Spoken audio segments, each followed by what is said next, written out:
In the, holy shit, 26 years since Final Fantasy VII first hit the original PlayStation, there has been, I'd say, a fair amount of hyperbole thrown around about it. Part of it, I think, is that it marked a lot of firsts for people. The first time they'd seen a game's story told in more cinematic fashion. The first time they experienced significant character death. For many, it was probably their first RPG. My own history with Final Fantasy VII is somewhat scattered. The first piece of media related to it that I consumed in full was Dirge of Cerberus, with the second being Advent Children. Anyone familiar with the franchise knows that that is definitely one way to go about doing things, if not the best one. I didn't actually get around to playing Final Fantasy VII itself until the summer of 2011. I enjoyed my time with it, found the characters fun and the story neat. I didn't super care for the materia system, but as a fan of active time battles, it was still an enjoyable, if not meteoric romp. That said, I did lose my shit when Final Fantasy VII Remake was announced. While I am not immune to hype, part of it was also the idea of seeing a story and characters that had fantastic bones get a much needed update. As groundbreaking as it was at the time, and as much as I adore the PS64 era graphics, the narrative presentation, and especially the translation, could very much do with an update. And then more info started coming out. It was going to take an action RPG approach to combat. A little disappointing since I'd love to see a modern FF with turn-based combat, but not unexpected. It was going to be told across multiple installments, with the first covering just Midgar. That implied they were going to expand on the plot, which made sense. There's been a lot of additions to the FF7 universe over the years, even if Midgar in the original didn't feel substantial enough to carry an entire game. At one point, the original developer, CyberConnect 2, was taken off the project and is moved in-house at Square Enix. This one, while at once being an indicator of a troubled development, was a good sign to me. The fact that Square Enix cared enough to take the reins themselves said they really wanted this project to succeed. The question then was whether or not their team could pull it off. And if you ask me, oh fuck yeah they did. There are most definitely a few bumps along the road, not to mention some controversial alterations to the original's narrative, but what the team at Square Enix crafted with Final Fantasy VII Remake is not only one of my favorite Final Fantasy games to date, but some of the most fun I've had with an action RPG. Full spoilers ahead, by the way. Things kick off with ex-soldier turned mercenary Cloud Strife tagging along with bioterrorist group Avalanche as they infiltrate one of the Shinra Corporation's Mako reactors, specifically Mako Reactor 1. Mako is, as Barrett, the leader of this particular Avalanche offshoot, puts it, the lifeblood of the planet. Shinra, acting in the cyberpunk-esque dual role of energy corporation and governing body, takes Mako and refines it into electricity. This removes the lifeblood from the planet, gradually killing it in the process. Their infiltration appears to go off without a hitch, barring one Scorpion-themed boss fight, with the crew making out relatively unscathed. Or so it would seem, but the blast was much larger than they anticipated, causing power outages and fires to break out in residential areas. This all in addition to Cloud having a chance encounter with a flower girl being terrorized by some ghost-like entities. While things didn't go exactly as planned, this is still a win for Avalanche, so they make their way back to their home in the Sector 7 slums in order to plan their next attack, this time on Mako Reactor 5. I should mention here that the way Midgar is structured has the main city divided into 8 sectors on large plates high into the air around a central pillar. The slums then are located on the ground beneath the plates. After some side questing and another visit from some ghosties, the crew sets out, this time with Cloud's childhood friend and fellow Avalanche member Tifa in tow. It's rough going from the jump as the crew fails the ID check to let them into the city, alerting Shinra's security forces to their presence. Upon making it to the reactor and setting the charge, they learn from Heidegger, Shinra's chief head of public safety, aka the military, that Shinra has been watching them this whole time. Cameras littering their facilities aren't just for show after all. Shinra has not only spun Avalanche's actions to raise public outcry against the group, but also accused Avalanche of working with the nation of Wutai, which Midgar had recently been at war with. After confronting an experimental Shinra mech, the crew's forces split up as Cloud falls to the Sector 5 slums below. Fate weaving as it will, the fall not only sees our spiky-haired hero survive, but also chancing across the self-same flower girl he met back in Midgar. This is Aerith, who is all too happy to hire reluctant Cloud to be her bodyguard, while he lays low and helps out around town before showing him the way to Sector 7. Just as the two are set to part ways, however, Cloud spies Tifa in the back of a chocobo-drawn carriage heading in the direction of the sleazy entertainment district known as Wall Market. Don Corneo, kingpin of Wall Market, is looking for a new bride, and Tifa, after learning that the Don has been snooping around for info on Avalanche, is dead set on being his top choice. Aerith and Cloud, worried for Tifa's safety, follow close behind in order to aid in her investigation by becoming brides themselves by way of further side questing and elaborate rhythm minigame. Some not-so-subtle testicular threats later, the Dawn reveals that Shinra knows Avalanche's headquarters is located somewhere in the Sector 7 slums, and following the attacks on the 2 Mako reactors have decided the best way to deal with them is to drop the Sector 7 plate, destroying that section of Midgar above and the slums below. After a lengthy detour through the sewers and a train graveyard, the three finally make it back to Sector 7, only to find that Shinra has already begun its assault on the support pillar. Despite their best efforts, Avalanche is unable to stop Shinra, and not only watch as the plate destroys their home and everything they knew, but also learn that Aerith was taken into Shinra custody. As the last surviving member of a people known as the Ancients, Shinra believes she is the only one capable of leading them to a fabled promised land of endless Mako. One brief altercation in a Shinra secret lab and a second go at the Midgar sewers later, Cloud, Tifa, and Barret have everything they need in order to scale the fallen sector, infiltrate Shinra's headquarters, and rescue Aerith. This is easier than one might expect. Turns out the hardest part of infiltrating the headquarters of an evil corporation is the optional trek up 60 flights of stairs. Even that has some choice bits of banter, so it's not all bad. They find Aerith being held in the lab of one Professor Hojo, head of Shinra's Science Research Division. Putting down yet another Shinra science experiment sees Aerith freed and the dog-shaped flame-tailed friend who goes by the name Red 13 joining their ranks. While Red isn't playable, he does help out in combat and traversal in addition to providing the occasional biting remark. There's a bit of faffing about as our briefly reunited team of 5 is broken into 2 groups and forced to complete several of Hojo's experiments before they can leave. Along the way, the body of Genova, an alien being that crash-landed on the planet thousands of years prior, is taken from the lab, with our ragtag group deciding it's best to follow the ensuing blood trail up to the President's office. This is where we enter the endgame, and some of the scattered plot points start to come together. To begin, Sephiroth makes his first in-person appearance and kills President Shinra. Who is Sephiroth? At this point, he's a former war hero thought dead, though there are not so subtle implications that there is more to his story. What makes this complicated is the Sephiroth we see here is quiet, acting as though some unseen force is driving him. He shows very little interest in our heroes, focusing solely on his end goals of killing President Shinra and absconding with the body of Genova. What makes this noteworthy is Cloud has been plagued by visions of Sephiroth throughout the game, messing with his already fragile mind. Oh, also Barret dies, but not actually. See, those ghosts we've been encountering are actually whispers. What are whispers? They are in-universe arbiters of fate. Should destiny appear to be veering off course, they swoop in and nudge things back on track. An early example of this came when, prior to Avalanche making their way to Mako Reactor 5, Cloud wasn't going to take part in the mission until some whispers tripped up a member of Avalanche, causing her to twist her ankle and conveniently opening up a spot for Cloud. Barret's death here is more notable example, as he is straight up stabbed by Sephiroth, only for his seeming demise to be thwarted by a kindly whisper. There is a very specific fate, or destiny, or canon, if you will, these whispers are forcing our story to stick to, that being the original FF7. The plot takes a brief moment to catch its breath as our crew runs through the worst string of boss fights in the game, before hightailing it out of Shinra HQ, eluding capture thanks in part to an old-timey truck and a not-so-old-timey motorcycle. This leads to a freeway fight with yet another Shinra robot as whispers gather en masse around the Shinra building, showing that the forces of fate are running in overdrive, trying to keep things from going off the rails. The crew finally reaches the end of the road, all Shinra forces have been defeated, and it's looking like it might be time for credits to roll and things to pick up in part 2 when they are confronted by Sephiroth. Not the stoic monster from Shinra HQ, but seemingly the Sephiroth from Cloud's visions. He speaks of destiny before disappearing into a portal. It's at this point that Aerith offers them a choice. Go through the portal, change destiny, change themselves, or don't. Stay the course, follow canon as it has existed since the original FF7's release.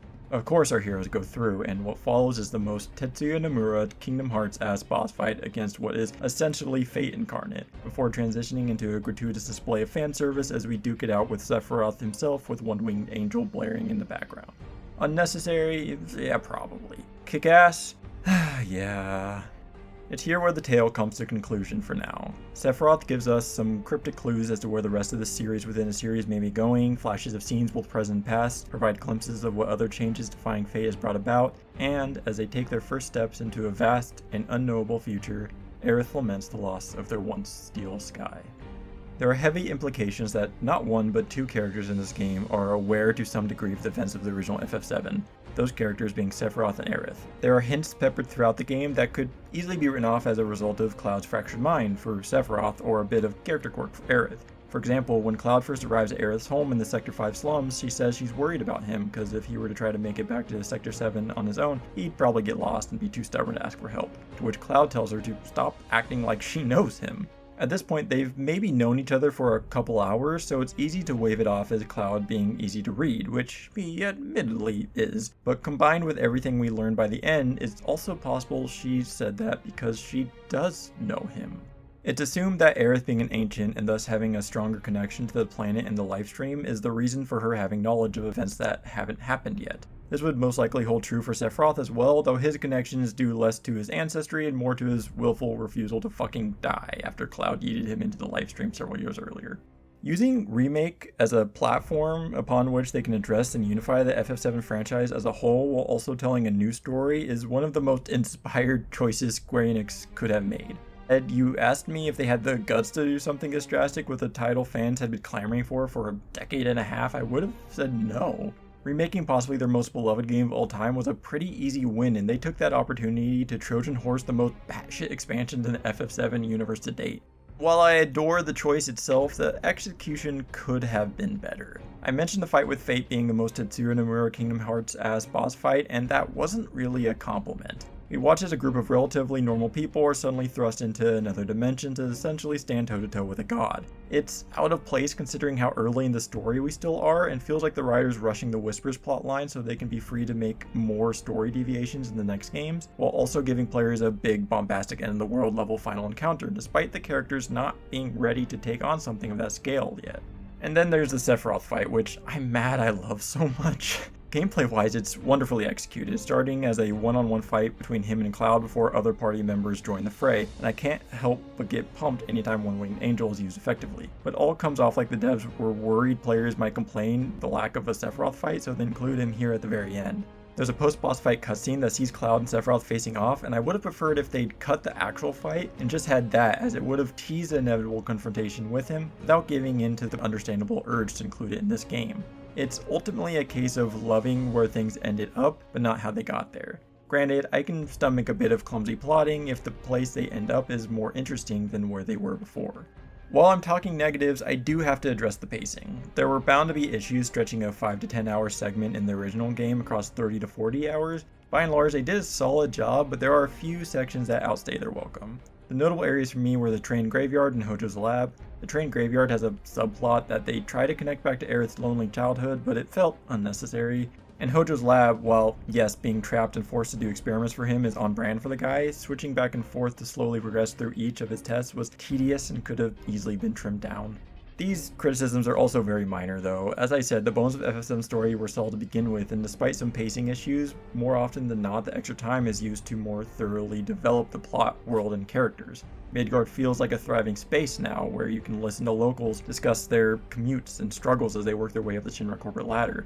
Avalanche has been expanded to be a full-on organization, with Barrett's crew being a particularly radical offshoot, while members of Avalanche you meet start to feel like actual people with their own histories and desires as you get to know them over the course of the game. And the side quest Cloud takes on showcase the various denizens of the slums, the disparity between those above and below, and what it's like to just exist in this world day to day.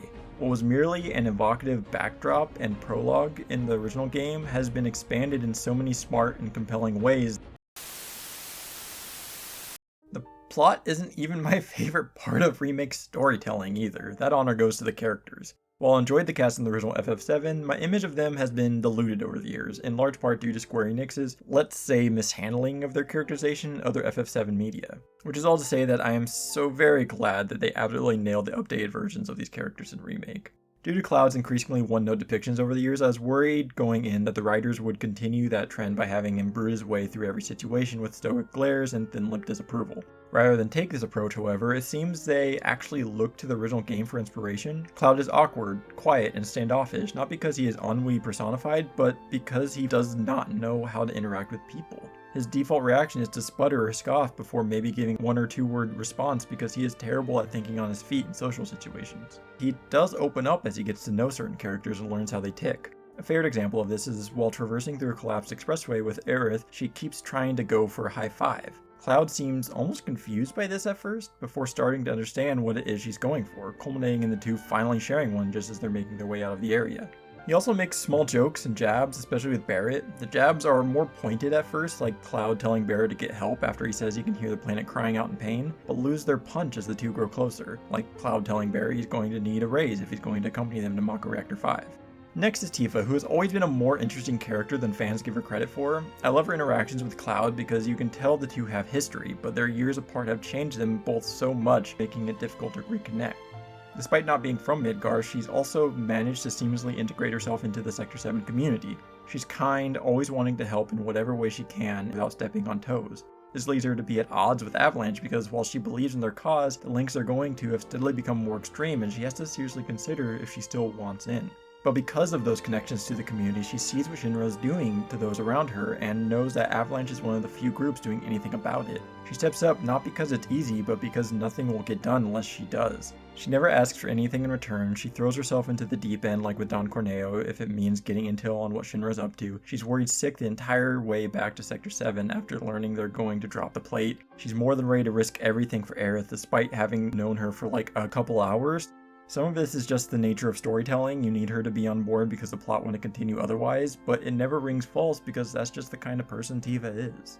As for the big man with the gun hand, I want to say Barrett is the least developed of the playable characters. Part of this is because we spend so much less time with him. Whole chapters are dedicated to Cloud just vibing with Tifa or Aerith, but Barrett has never shown that same love. There are some definite high points, watching him come to trust Cloud for example. I also really like that despite appearing gruff and overly serious at first, that facade is easily broken. He's more than willing to admit to Cloud that he was wrong about him, for example. He's also a bit of a goofball, often breaking into the classic FF victory fanfare after battles, but nowhere does his walls come down more than with his daughter Marlene. She's his driving motivation, and you can see his struggle as his desire to protect his daughter leads him to do things that are constantly taking him away from her. She wants nothing more than to just have her dad at home, but he's off fighting to make the world a better place for her to live in. It adds a bittersweet note when they're leaving Midgard. He doesn't know when he's going to see Marlene again, or if he ever will.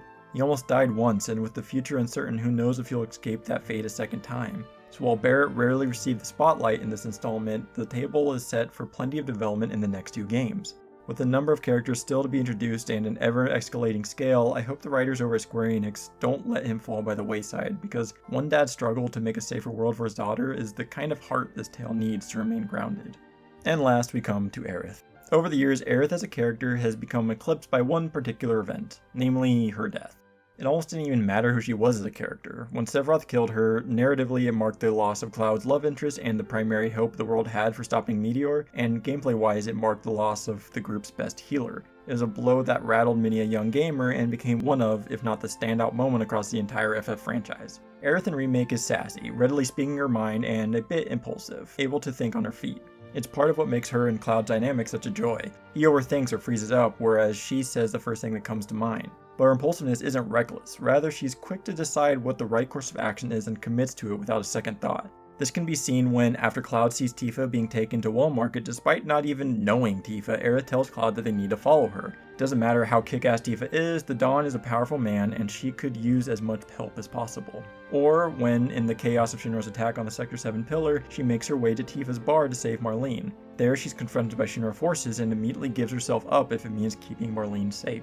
What I love most though is that she's not naive. She understands how cruel the world can be, but she keeps up her determined positivity because it's necessary. She and her mother escaped from Shinra captivity when she was young, and she watched as her mother died in the streets, no one willing to help them except for Elmira, who was already too late to save her mother but agreed to take Aerith in. She's been dogged by Shinra ever since, but keeps pushing forward. All this despite the fact that there's a good chance she knows that it's her fate to die at Sephiroth's hand. Near the end of the game is one of the few times we see her hesitate, when she's telling everyone that if they follow Sephiroth into the portal they can change things. I can't help but think she found some level of comfort in knowing what lies ahead for her, what her role in all of this was going to be. To change fate would mean not knowing what happens next, and that scares her. But it's not just her and Elmira anymore. She has Cloud, Tifa, Barrett, and Red by her side. So despite not knowing what the future holds, she can step forward with the knowledge that they will determine their new path together.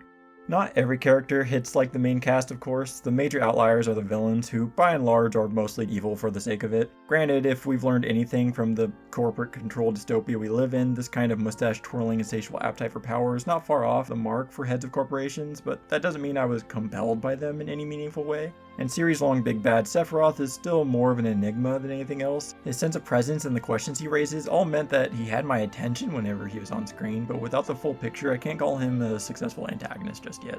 The side characters are also a bit mixed, with some, like the Avalanche trio of Jesse, Biggs, and Wedge, being massive improvements in that I actually cared about them. There's a whole mini-adventure with them and Cloud going up to the city and stopping by Jesse's parents' house. It helped them feel more like members of the main cast and less like background characters, while also showcasing Shinra's impact on a more personal level. Meanwhile, others, like Johnny and Roche, feel like they're from a different game entirely. Johnny's shtick of comic relief and pining after Tifa made me dread running into him, and Roche with his motorcycle antics felt like he got lost on his way to an FF7 spin-off from the mid-2000s. The tone and characterization this game goes for, while having room for levity and nonsense, is much more grounded, so when a character only exists for laughs, or to add a heavy dose of anime bullshit, it clashes with how the rest of the world is being presented. Still, I hope I've managed to convey just how much of a coup what Square Enix pulled off with this cast is. The world of FF7 is dystopic, and yet I want nothing more than to still be there with these characters that have come to mean so much to me. This is all brought to life in what is arguably the best execution of the modern FF look to date. When Final Fantasy first entered the 3D space, each game had a distinct visual identity. Part of this was due to technological constraints. There is a good chance FF7 would look more like FF8 had Squaresoft been more familiar with the PS1 hardware. But even then, looking at FF7, 8, 9, 10, 12, and 13, each stands on their own artistically. However, with the advent of HD consoles and the release of FF13, Square Enix started homogenizing the FF look. Gone was the influence of any specific art style in favor of realism conveyed by way of anime-esque features, larger eyes, gravity-defying hair, etc. It's to the point that FF13-15 Remake could more or less have characters jump between games and not stand out too much after a wardrobe change. While I am going to be heaping praise onto this game's graphical presentation, it's important to note everything I say has an undercurrent of sadness, as I quietly long for the days when Final Fantasy was more artistically adventurous in depicting its worlds and characters.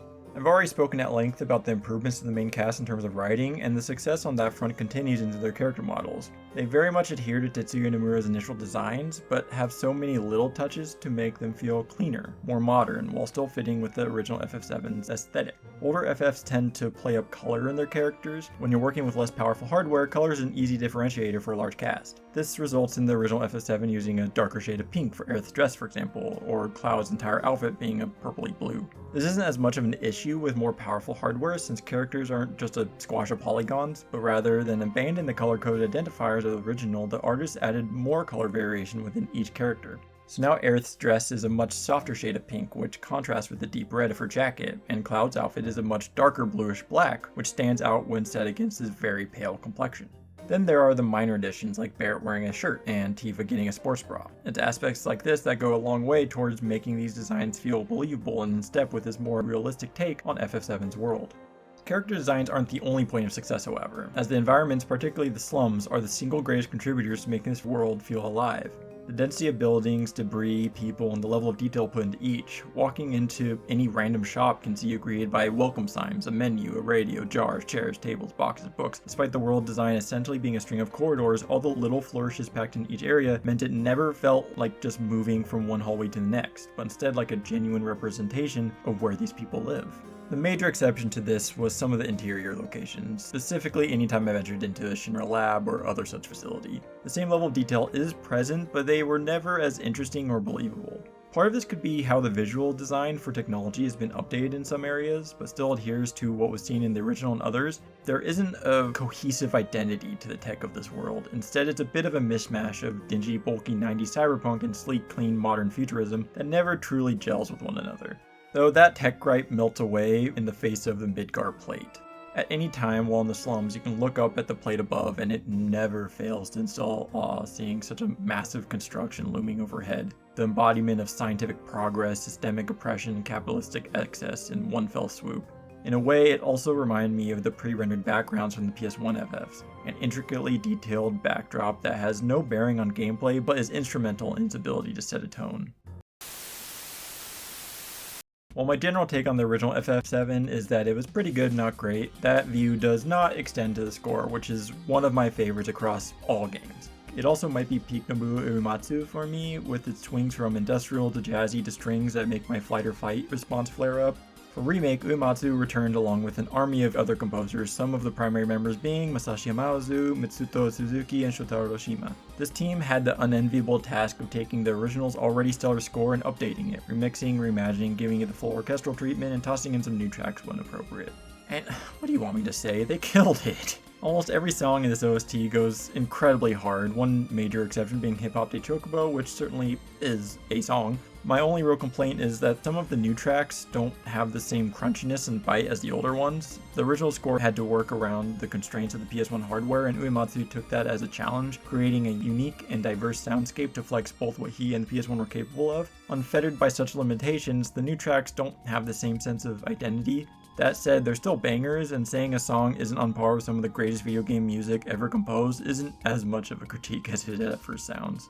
I have too many favorites to list, so I'm just gonna pick one and implore you to check out the rest of the soundtrack when you get the chance. I promise you it's well worth your time. For now though, here is the main theme of FF7, a song that still gives me chills whenever I listen to it.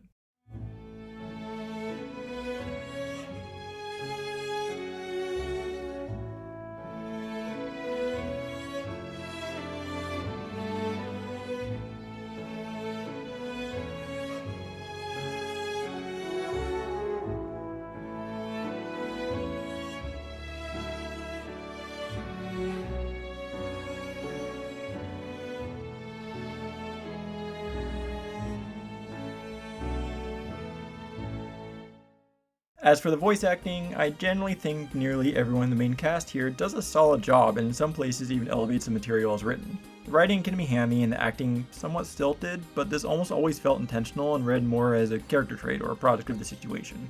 Cody Christian's Cloud is fairly monotone because he is supposed to be this stoic soldier, but that veneer cracks when placed next to someone like Aerith, who easily flusters him. Hold up.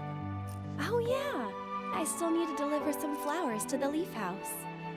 Since we have a little time before dinner, you should come with. That wasn't the deal. You mean you want more?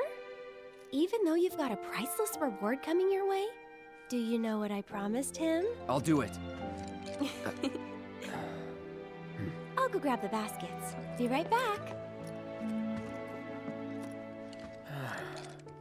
It's because of his portrayal of Cloud, along with the compassion that Britt Baron brings to Tifa and Brianna White's almost mischievous tenacity as Aerith, that made the cast so endearing.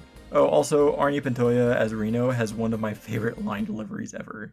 You. It's nothing personal, bitch! One issue with the voiceover was when characters were speaking over things like radios. The effects used made it difficult to make out what was being said. Any missed dialogue was rarely crucial, but they could have toned down the fuzz and it would have worked just as well. I know that subtitles would solve the issue, but they tend to be more of a distraction for me when I know the spoken language, and there's also no excuse for not making dialogue easily understood for folks who would rather not or can't use subtitles. Alright, strap in, because it's time to talk gameplay, and there is a lot going on, and nearly all of it hits the happy bits of my brain. First, the characters. Eschewing the direction recent mainline FF entries have opted for, a remake allows players to take control of any of the core cast of Cloud, Barret, Tifa, and Aerith. Only 3 characters can be on the field at any one time, and for the majority of the game, those 3 are determined by the narrative, with only a handful of fights near the end allowing players to choose who they want to bring in. Great pains have been taken to make all 4 characters play differently, to the point that with some fleshing out, I could see each holding their own in a dedicated game.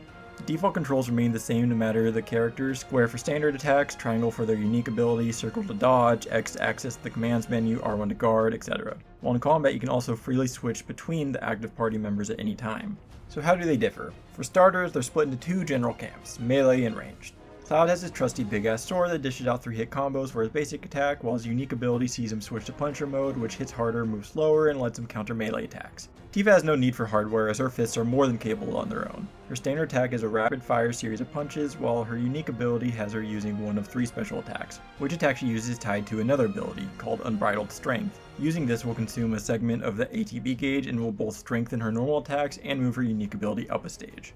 For ranged fighters, we have Barret, though depending on the equipped weapon, he can also run melee. His primary setup has him letting loose gunfire with his basic attack, while his unique ability, Overcharge, fires off a single powerful shot.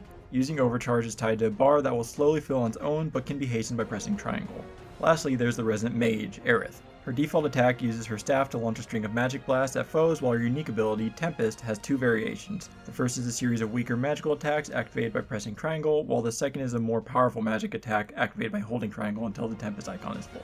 Outside of general variation, each character's attack patterns and weapons, the main differentiators are speed and weapon abilities.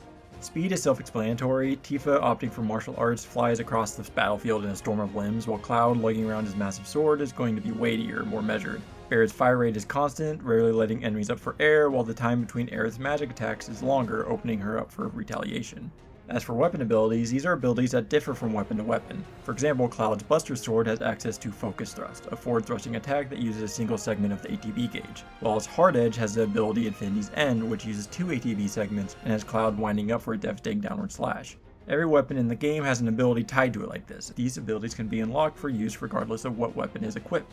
Unlocking these abilities for general use meant spending at least some time with every weapon, giving incentive to step out of your comfort zone. I would normally never use any of Barrett's melee weapons because of how useful he is as a ranged attacker, but my desire to build out their repertoire saw me do just that.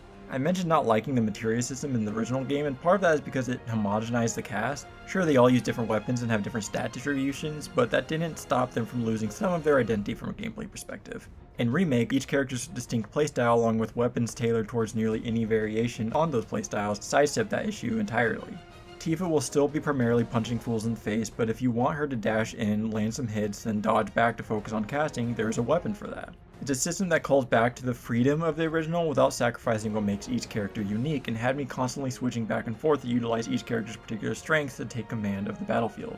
I should probably cover the ATB gauge. What this is a bar underneath each character's health that is broken into 2 segments. It naturally fills over time, the rate of which depends on the character's speed, but can also be filled by other means such as using the character's unique action.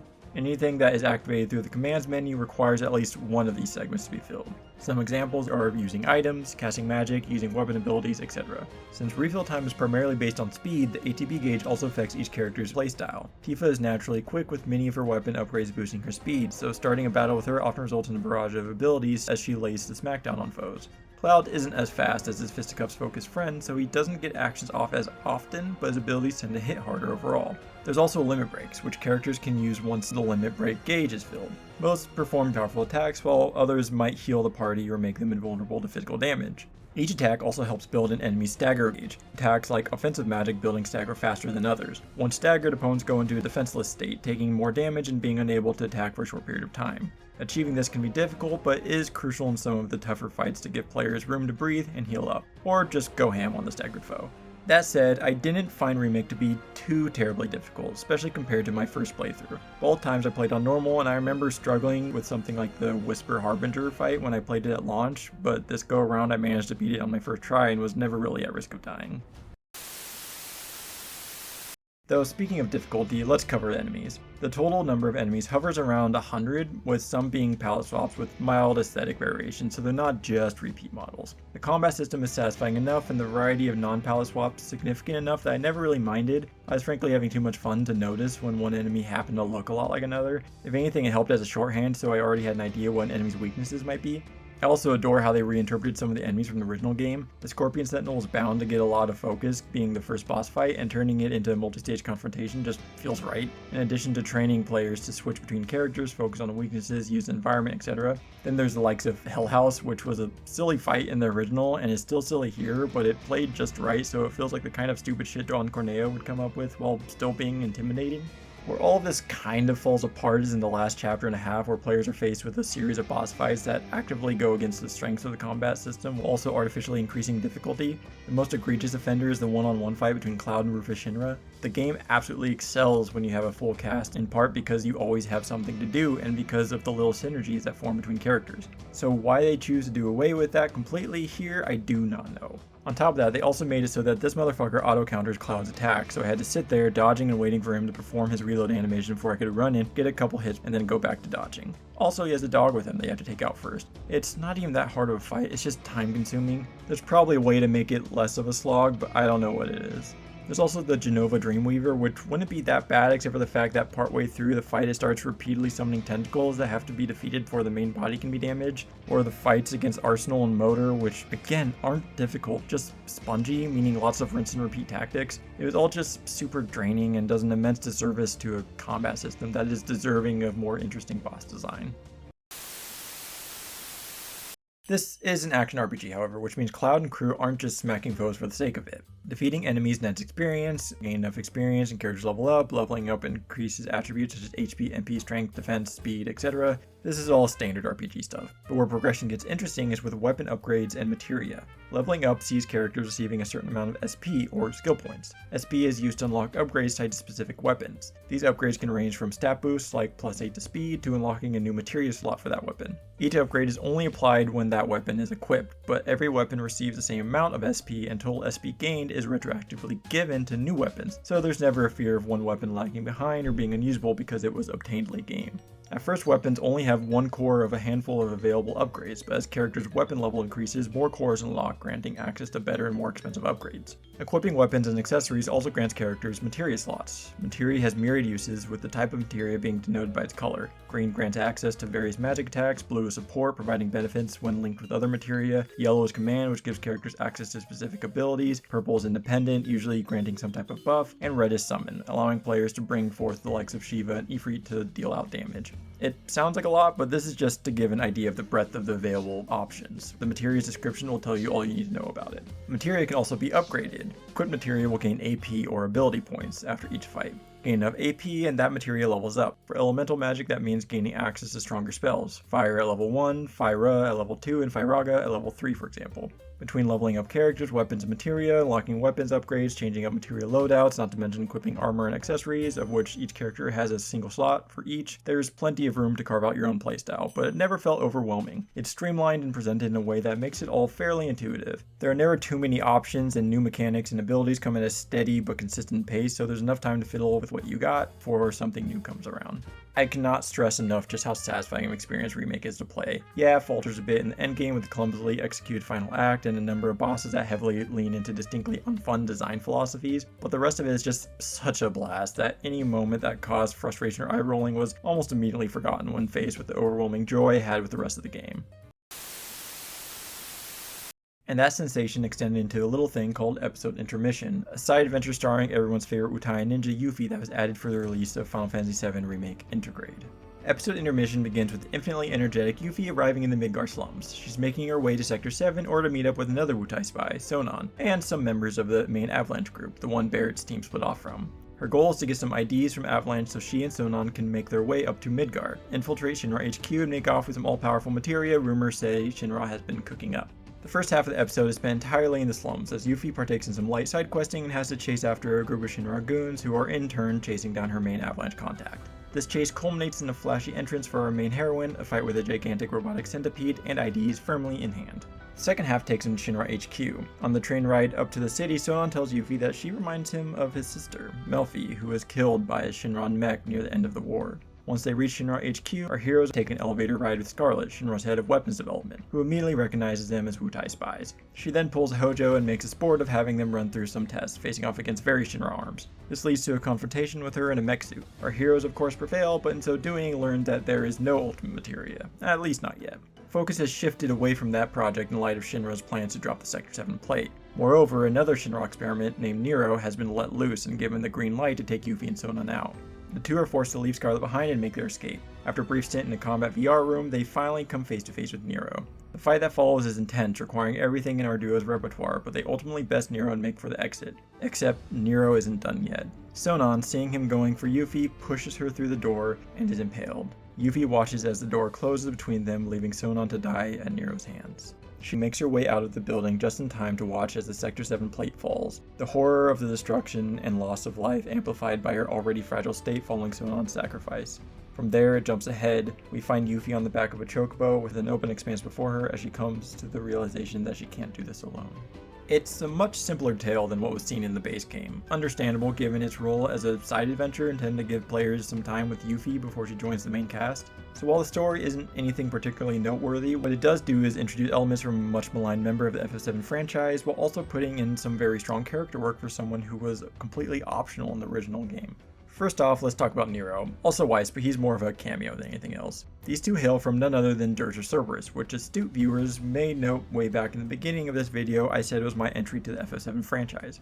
I really like Dirge of Cerberus. As of writing, it's been like 15 years since I played it, so who knows if I would still enjoy it today, but it sits comfortably in the part of my mind that adores the black and red aesthetic, the mid-2000s edge, and Vincent's Spawn-ass cape. In spite of my affection for it, I was worried about them bringing elements from that game into remake. Not because Dirge of Cerberus is bad, but because it stylistically and narratively is so emblematic of the time it was made that I didn't see it meshing well with this take on the FF7 universe. And while there wasn't enough time to conclusively call it a success, I can say that Nero and Weiss's appearance didn't feel jarring. They were given just enough screen time to build intrigue and make them feel like a genuine threat. Their presence is aided by the ways that Yuffie as the protagonist of this romp alters the tone of the experience. Cloud by his nature brings a level of straight man energy to the situations he's in. This makes for his own type of comedy, but his presence will almost always tone down or contrast with the more outlandish elements. Yuffie, meanwhile, fully fits with them. She's goofy and exuberant, wearing her emotions on her sleeve. Her being here even makes characters like Johnny and Roche feel less out of place. She isn't just a goofball though. She clearly has some hangups with her dad that she isn't too keen on discussing. Moreover, whenever Sonon brings up his sister, she pushes back. She sees him starting to view her as a stand-in for the family he lost, and she doesn't want any part of it. However, knowing that he sees her like this makes it that much worse when he saves her from Nero. For Sonon, his death acts as a sort of redemption for failing to save Melfi, but for Yuffie, that just means it's her turn to carry the weight of losing someone to Shinra. The swings from her initial carefree overconfidence to the realities of facing the seemingly insurmountable might that is Shinra complement each other, making each more potent, especially given Yuffie's youth. While graphically not much has changed, I do want to call out Yuffie's animations. Where the main cast is more practiced, precise in what they do, Yuffie has this boundless energy and bounciness. Nearly every action is accompanied by an extra flourish or flip. When she finishes a battle, she does a little twirl before stumbling at the end, and when she goes to sit on a rest bench, rather than Cloud's thoughtful repositioning of his sword, she thumps down with her whole weight. This extends to the voice acting as well. Everyone here from Alex Lee as Sonon to Sean Chiplock as Nero continues the solid voice streak from the original, but I have to shout out Suzy Young as Yuffie. Everything mentioned thus far, from her bombast to her stubbornness, is effortlessly conveyed in Susie's acting. I didn't have any particularly strong feelings towards Yuffie going into this, and came away with her maybe being my favorite character in the cast thus far. You got this, Yuffie. My name is Yuffie, Materia Hunter and Elite Special Forces Operative for the new Wutai government. I have orders to infiltrate Shinra headquarters and steal their ultimate materia. To prove to our common enemy that Wutai is not to be trifled with. Members of Avalanche! With your full support, we got this! So, members of Avalanche, where are you? The hits don't stop there, because the music knocks it out of the park even harder than in the base game. The updates not only fit with the original score, but really embody the vibe Yuffie brings to this adventure. Descendant of Shinobi is one of the first songs you'll hear, and the rhythm has been ramped up to match Yuffie's frantic pace, compared to the more laid-back vibes of the original. But, and I can't believe I'm saying this, the highlight this time around is in the original song. Or songs rather, as the Runaround is a 6-part jazz epic counting the 2-minute drum solo that genuinely had me floored when I heard it. It was completely unexpected in the best way possible. If I could, I'd play the whole thing here, but since I can't, here's a small snippet from the absolute jam that is the Runaround Part 1.